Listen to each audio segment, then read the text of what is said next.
वही शून्य है, वही इकाई जिसके भीतर बसा शिवाय। ओम नमः शिवाय। जय माँ यमुने, जय माँ गंगे। दोस्तों, इस बार मैं एक और रोमांचक आध्यात्मिक यात्रा पर गई। मेरी एक और रोमांचक आध्यात्मिक यात्रा की सुंदर कहानी में मैं सोनिया आप सबका इस वीडियो में स्वागत करती हूँ। जी हाँ, इस बार बाबा बर्फानी ने मुझे बुलाया। भूखे को दे अन्न, प्यासे को पानी, जय बाबा बर्फानी। इस बार बाबा बर्फानी ने मुझे बुलावा भेज ही दिया। बाबा के दर्शन करने का भाव अचानक मेरे दिल में महादेव ने जगाया। अब भाव उसने उठाया, उसने जगाया तो व्यवस्था भी तो उसे ही करनी थी, क्योंकि मेरा जीवन समर्पित है मेरे महादेव को। 2024 में पवित्र अमरनाथ धाम की यात्रा 29 जून से शुरू होकर 19 अगस्त को समाप्त हो जाएगी। इस यात्रा पे जाने से पहले आपको अमरनाथ श्राइन बोर्ड द्वारा अधिकृत डॉक्टर से अपना मेडिकल फिटनेस प्रमाण पत्र लेना होता है, जो यह बताता है आप शारीरिक रूप से अमरनाथ यात्रा करने के लिए फिट है या नहीं। इसके बाद आप श्राइन बोर्ड की ऑफिशियल वेबसाइट jksasb.nic.in पर जाकर अपना ऑनलाइन रजिस्ट्रेशन 150 रुपीज देकर करवा सकते हैं। श्राइन बोर्ड द्वारा अधिकृत बैंक द्वारा भी आप ऑफलाइन ये रजिस्ट्रेशन करवा सकते हैं। ये रजिस्ट्रेशन आप जम्मू रेलवे स्टेशन के बाहर भी करवा सकते हैं। वहाँ टेंट्स लगे हुए हैं। जम्मू रेलवे स्टेशन के बाहर सरस्वती धाम का आपको टोकन लेना होता है। इस टोकन को लेने के बाद आपका मेडिकल चेकअप किया जाता है, और मेडिकल चेकअप के लिए आपको अपना आधार कार्ड और पासपोर्ट साइज फोटो साथ रखना होता है। मेडिकल ओके होने के बाद ही आपको यात्रा का टोकन दिया जाता है। अगर आप हेलीकॉप्टर द्वारा ये यात्रा कर रहे हैं तो आपको यात्रा की परमिट की जरूरत नहीं होती। अगर आपको डॉक्टर इस यात्रा पे जाने के लिए यस कहते हैं तभी आप ये यात्रा कर सकते हैं। दोस्तों, 13 साल से कम उम्र के बच्चे और 70 साल से ज्यादा उम्र के लोग इस यात्रा के लिए रजिस्ट्रेशन नहीं करवा सकते, और जो महिला गर्भवती है वो भी इस यात्रा को नहीं कर सकती। अपने घर से गुरुदेव महादेव का आशीर्वाद ले मैंने दिल्ली की मॉर्निंग फ्लाइट ली।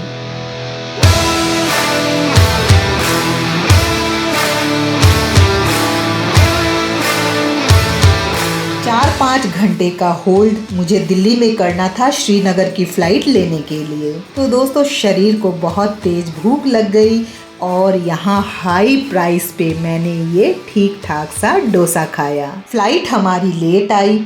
दिल्ली से श्रीनगर की फ्लाइट पे बैठ गए। इस फ्लाइट में ऑलमोस्ट सभी बाबा बर्फानी के दर्शन को ही जा रहे थे।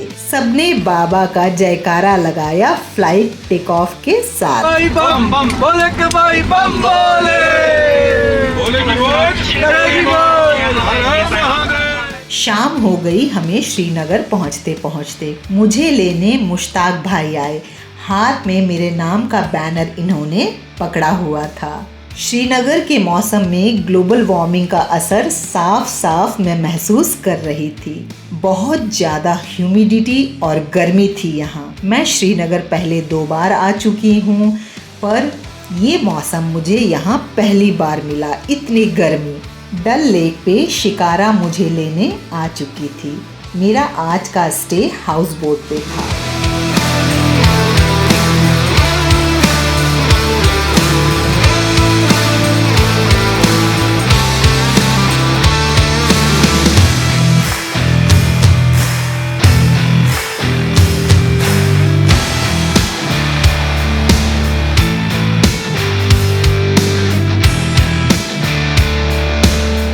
शाम को डल लेक का नज़ारा गजब का ही होता है। तो लीजिए, मैं पहुंच गई अपने हाउस बोट पे। इस हाउस बोट में पहले मैं 2 बार रुक चुकी हूँ। ये हाउस बोट हाइजीनिक, साफ सुथरा और सुरक्षित है। इस हाउस बोट पे मेरे अलावा रुकने वाला और कोई नहीं था। दोस्तों, सुबह सुबह ये डल लेक का नज़ारा, वाह वाह वाह। ये बतख कितनी मस्ती से तैर रहे हैं। सुबह जल्दी मैं बालटाल के लिए चल पड़ी। श्रीनगर से बालटाल की दूरी अप्रॉक्स 95 किलोमीटर्स है और बालटाल आने के लिए सबसे नजदीकी एयरपोर्ट श्रीनगर एयरपोर्ट है। श्रीनगर एयरपोर्ट से आप शेयर टैक्सी या बस द्वारा बालटाल जा सकते हैं। क्योंकि यात्रा सीजन है, रास्ते में आप लेट निकलेंगे तो गाड़ियों का बहुत लंबा जाम हो जाता है। आज भी मुझे मुश्ताक भाई लेने आए। दोस्तों, श्रीनगर से बालटाल बेस कैंप तक आपको 3500 या 5000 तक आपको पे करना होता है। वेरी करता है आप गाड़ी कौन सी मंगा रहे हैं। दोस्तों, हमारे मिलिट्री भाई हर थोड़ी दूरी पर तैनात हैं हमारी सुरक्षा को। इनकी वजह से ही हम सुरक्षित ये यात्रा कर पाते हैं। सल्यूट है इन मिलिट्री भाइयों को। दोस्तों, फिर हमने ममर में बहुत टेस्टी सा ये ब्रेकफास्ट किया।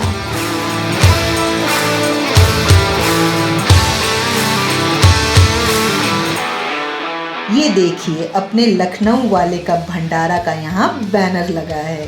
दोस्तों, सिंध नदी का ये किनारा कितना मनमोहक और सुंदर दिख रहा है। दोस्तों, मैं गाड़ी से खुद को उतरने से रोक नहीं पाई।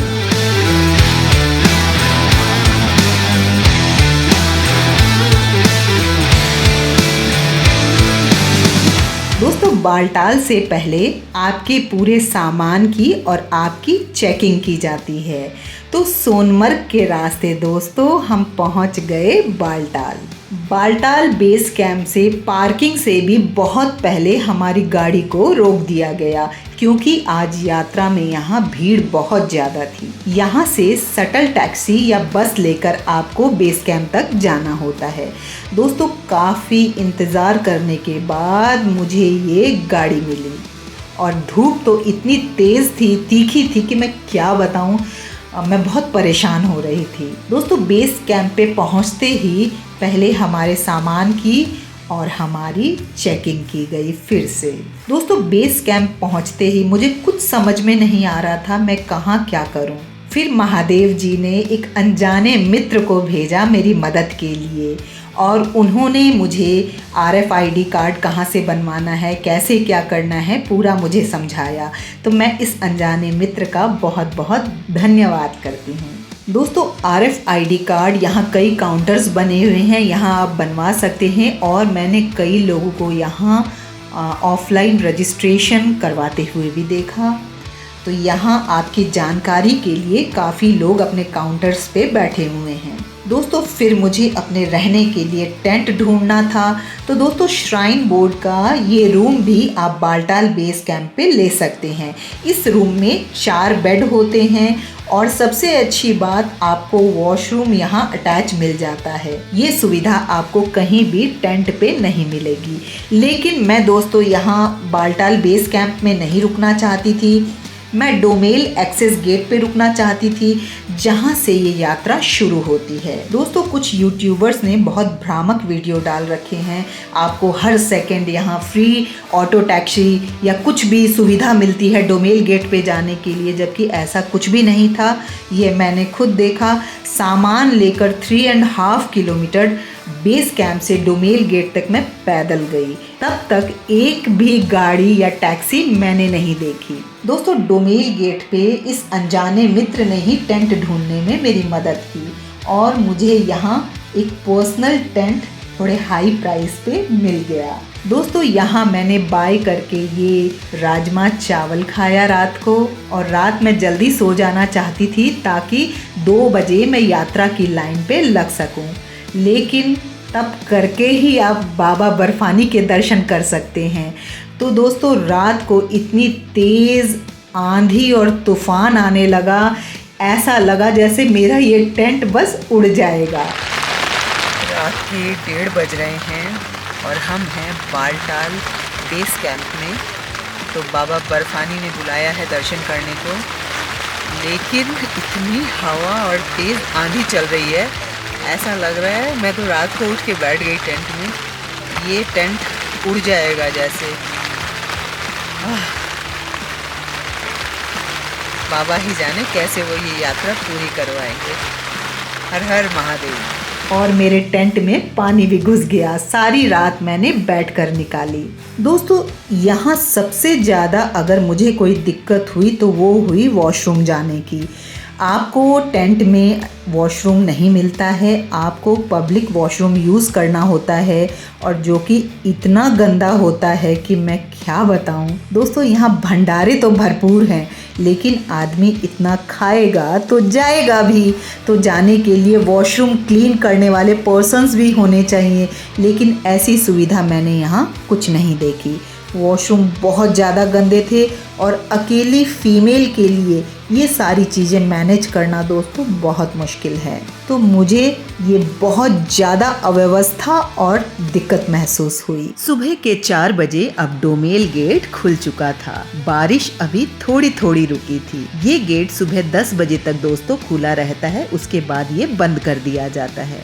डोमेल एक्सेस गेट से गुफा तक की दूरी अप्रॉक्स 12 या 13 किलोमीटर की है और पवित्र गुफा की ऊंचाई 12,756 फीट की है। दोस्तों ये चढ़ाई का रास्ता बहुत दुर्गम है। पैदल यात्री, घोड़े वाले, पालकी वाले, सब का ये एक ही मार्ग है जाने का। और यहाँ धूल, मिट्टी, कीचड़ इतने ज़्यादा रास्ते में कि जस्ट आपके शूज़ तो कीचड़ से सन जाएंगे पूरे।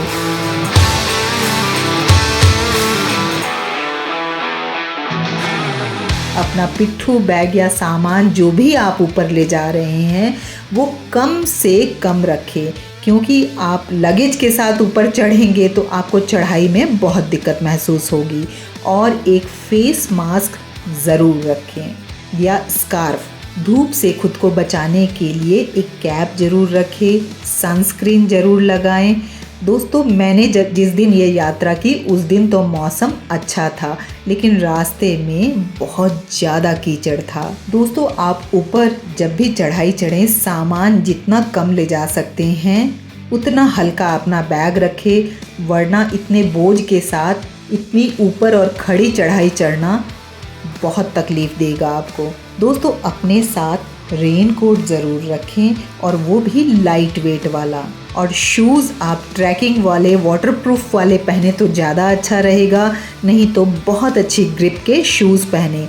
आजकल शू कवर भी आते हैं जिससे आप अपने शू को ऊपर से कवर कर सकते हैं, इससे आपके जूते गीले नहीं होंगे। लेकिन मैंने क्या किया, मैंने सॉक्स पहना, उसके ऊपर पैरों के अंदर पॉलीथीन बांधी, फिर एक सॉक्स पहना और फिर मैंने शूज़ पहने। इससे कीचड़ से और जब जूते भी गीले हुए तो मेरे पैर बिल्कुल गीले नहीं हुए। तो ये बहुत अच्छा सा ट्रिक मैंने आपके लिए शेयर किया। दोस्तों आप ट्रैकिंग स्टिक भी साथ में ज़रूर रखें जिसकी बहुत अच्छी ग्रिप हो नीचे से, नहीं तो आप यहाँ 30-40 रुपए में लाठी मिलती है, वो भी ले सकते हैं। मैंने तो लाठी ही ले ली थी। दोस्तों चढ़ाई बहुत दुर्गम थी, पर मेरे महादेव का नाम लेते लेते मैं चढ़ती जा रही थी। दोस्तों ये खूबसूरत सा झरना कितना सुंदर दिख रहा है और ये ग्लेशियर्स, वाह वाह वाह। दोस्तों बरारी हम पहुंच गए।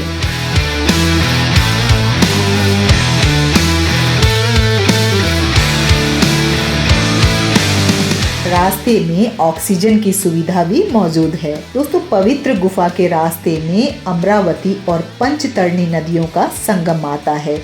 कुछ लोग दर्शन करने से पहले अमरावती नदी में स्नान भी करते हैं। आप अपने साथ कोई चॉकलेट, टॉफ़ी, लौंग, इलायची ये सब ज़रूर रखें।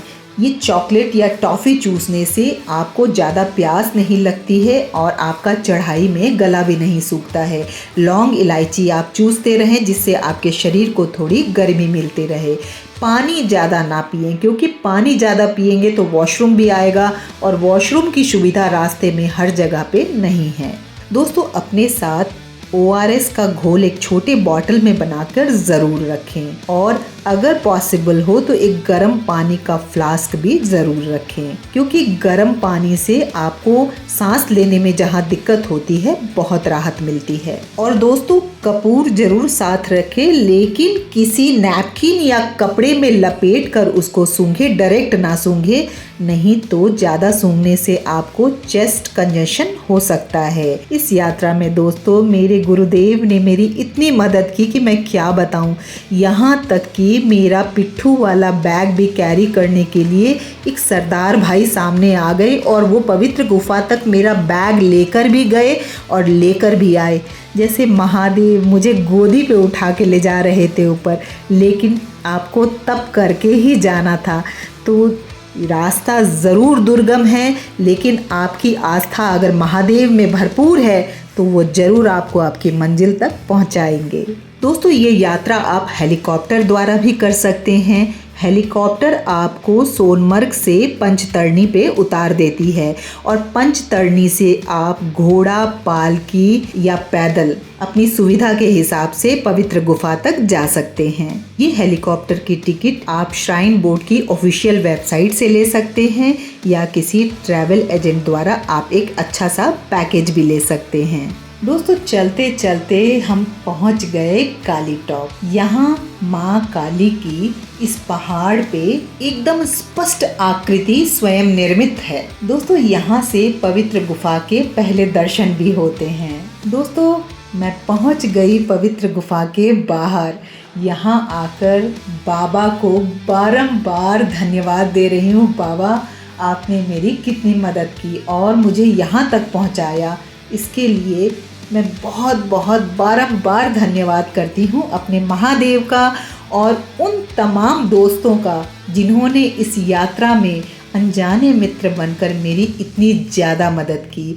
और देखिए दोस्तों चमत्कार, यहाँ बाबा ने पता नहीं कैसे मेरी वीआईपी दर्शन की व्यवस्था भी करवा दी। कितना बड़ा चमत्कार है ये।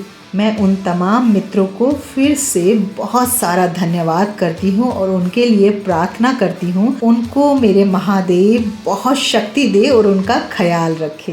दोस्तों जब आप पालकी से जाते हैं तो ये पालकी आपको गुफा के सीढ़ियों के ऊपर तक छोड़ती है और घोड़ों को पवित्र गुफा के 1 किलोमीटर पहले रोक दिया जाता है। वहाँ से आपको पैदल जाना होता है। दोस्तों ये पालकी वाले यहाँ बहुत ज़्यादा असुविधा क्रिएट करते हैं क्योंकि ये किसी की नहीं सुनते। इतनी भीड़ भाड़ होती है, उसी में आदमी चल रहे होते हैं, उसी में पालकी, ये बहुत ज़्यादा दिक्कत होती है यहाँ। दोस्तों इस पवित्र गुफा के बाबा बर्फानी के दर्शन करके मुझे बहुत बहुत आनंद मिला और इस गुफा से जो ये वीडियो देख रहे हैं मैं उन सब के लिए मंगल कामना करती हूँ। बाबा आप सब पे अपना आशीर्वाद बरसाएं। दोस्तों इस पवित्र गुफा की कहानी, मैं छोटी सी कहानी आपको सुनाती हूँ। इस गुफा की खोज दोस्तों एक मुस्लिम चरवाहे भाई द्वारा की गई जिसका नाम बूटा मल्लिक था। बूटा मल्लिक भेड़ बकरियां चराता था। ये एक दिन बकरियां चराते चराते गुफा के पास पहुंच गया। वहां पर उनकी नज़र एक साधु पे पड़ी। साधु ने एक कोयले से भरा हुआ बैग बूटा मल्लिक को दिया। बूटा मल्लिक जब वो बैग लेकर अपने घर आया तो घर आकर जब वो इस बैग को खोलता है तो ये सारे कोयले सोने के सिक्के में बदल चुके थे। बूटा मल्लिक ने जब ये चमत्कार देखा तो उसने सोचा वो साधु भी बहुत चमत्कारिक था और ये गुफा बहुत चमत्कारों से भरी है। उसने इस गुफा का प्रचार किया। दोस्तों पौराणों में ये कथा है, जब माँ पार्वती ने शिवजी से पूछा मैं बार बार जन्म क्यों लेती हूँ और आप अमर क्यों हैं, तो भोलेनाथ जी ने अमर कथा सुनाने का माता को निर्णय लिया और ये कथा सुनसान जगह पे वो माँ को सुनाना चाहते थे। तो भोलेनाथ ने इस गुफा का चुनाव किया। जब बाबा मैया को ये कथा सुना रहे थे तो एक जुड़वा कबूतरों के जोड़े ने ये कथा सुन ली और कहते हैं वो कबूतर तब से अमर हो गए। तो ये जुड़वा कबूतर कहते हैं बहुत सौभाग्य होता है उनका जिनको ये दर्शन देते हैं। मुझे ये जुड़वा कबूतर दोनों दिखे। दोस्तों अंदर बाबा का बर्फ का शिवलिंग हर साल निर्मित होता है और पवित्र गुफा की यात्रा 29 जून से लेकर 19 अगस्त तक है। दोस्तों, ग्लोबल वार्मिंग का असर बाबा का शिवलिंग हर साल छोटा होता जा रहा है। इस मंदिर की दोस्तों पूरी देखभाल श्राइन बोर्ड द्वारा की जाती है। मुझे यहाँ दर्शन करके बहुत आनंद मिला। घोड़े का रेट भी श्राइन बोर्ड द्वारा तय किया गया है, 4400 दोनों साइड का, और आप वन साइड भी बुक कर सकते हैं। पालकी का रेट 15,000 अप्रॉक्स है। दोस्तों, आप ये यात्रा वाया पहलगांव या बालटाल दोनों से कर सकते हैं। पहलगांव वाला रूट थोड़ा लंबा है लेकिन सुगम है। ज़्यादातर लोग पहलगांव वाला रूट प्रेफर करते हैं। कहते हैं भोलेनाथ इसी रास्ते से गुफा तक गए थे। लेकिन बालटाल वाला रूट दोस्तों बहुत खड़ा और दुर्गम है, लेकिन डरने की कोई बात नहीं। महादेव ने वहाँ तक बुलाया है तो वो दर्शन भी जरूर करवाएंगे। दोस्तों, आजकल गुफा के पास रहने की कोई व्यवस्था नहीं है। या तो आप पंचतरणी या आप किसी भंडारे में शरण ले सकते हैं। पवित्र गुफा के दर्शन करके मैं बालटाल बेस कैंप तक आ गई और यहाँ मैंने बहुत हाई प्राइस पे ये टेंट लिया। आपको पर बेड के हिसाब से यहाँ टेंट का पे करना होता है। लेकिन दोस्तों, इतनी बारिश थी कि कहीं ना कहीं तो रुकना ही था। तो दोस्तों, ये यात्रा बाबा ने मुझे इतने अच्छे से करवाई, इसके लिए बर्फानी बाबा का बहुत बहुत धन्यवाद। और इस वीडियो को अपना वक्त देने के लिए मैं बहुत बहुत धन्यवाद करती हूँ। इस वीडियो में कोई गलती या त्रुटि रह गई हो तो आप सब मुझे क्षमा कीजिएगा। थैंक यू, धन्यवाद।